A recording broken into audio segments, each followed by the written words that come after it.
Pernah nggak sih kamu merasa semangat banget punya ide baru? Entah itu mau mulai bisnis kopi, rencana diet ketat, atau sekadar baru belajar investasi saham. Saking semangatnya, kamu ceritakan itu ke semua orang. Ke sahabat, ke pasangan, bahkan mungkin kamu buat story di Instagram dengan caption, New Journey Begins. Rasanya luar biasa kan? Kamu merasa produktif, merasa selangkah lebih maju.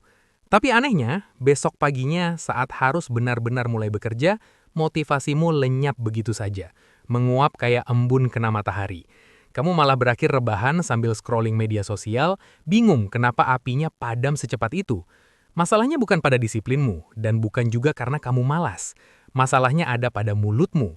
Ada mekanisme psikologis licik yang sedang bermain di otakmu saat ini, dan kebanyakan orang tidak menyadarinya sampai bertahun-tahun kemudian. Mari kita bedah apa yang sebenarnya terjadi di balik layar mentalmu. Pertama, kamu harus kenalan dengan jebakan dopamin prematur. Ini sering terjadi pada tipe orang yang saya sebut the early announcer. Saat kamu menceritakan rencanamu, misalnya, aku mau lari maraton bulan depan, otakmu sebenarnya tidak bisa membedakan antara berbicara tentang tujuan dan mencapai tujuan itu.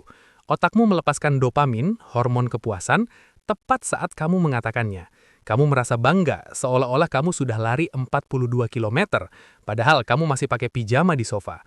Nah, ketika kamu berhenti menceritakan rencanamu, kamu menahan dopamin itu. Kamu menciptakan rasa lapar psikologis.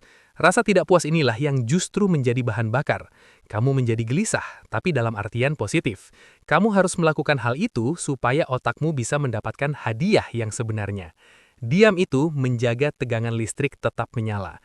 Lalu ada kedamaian aneh yang muncul saat kamu menghindari pengadilan publik. Coba ingat, berapa kali kamu cerita soal mimpimu, lalu tiba-tiba lawan bicaramu, dengan niat baik atau tidak, mulai menyuntikkan keraguan. Yakin bisa, saingannya berat oh, atau si A juga nyoba itu dan gagal. Saat kamu menyimpan rencanamu dalam senyap, kamu melindungi tunas ide yang masih rapuh itu dari badai opini orang lain. Kamu tidak butuh validasi eksternal untuk mulai bergerak. Kamu berhenti menjadi performer yang butuh tepuk tangan penonton dan berubah menjadi eksekutor. Disinilah mentalitasmu bergeser. Kamu tidak lagi sibuk meyakinkan orang lain bahwa kamu mampu. Kamu sibuk membuktikannya pada dirimu sendiri. Dan inilah fase yang paling menarik, transformasi identitas.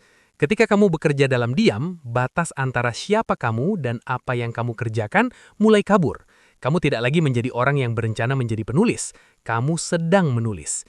Tidak ada gap atau jarak antara omongan dan tindakan. Orang-orang di sekitarmu mungkin akan bingung. Kok dia jarang update status lagi ya? Pikir mereka kamu hilang, padahal kamu sedang membangun kerajaanmu di bawah tanah. Dan ketika akhirnya kamu muncul kembali dengan hasil nyata, dampaknya bukan main-main. Bukan janji, tapi bukti. Jadi coba tanyakan pada dirimu sendiri sekarang. Apakah kamu kecanduan sensasi mengumumkan rencana atau kamu benar-benar menginginkan hasilnya? Ada satu proyek besar yang mungkin sedang kamu pikirkan saat ini.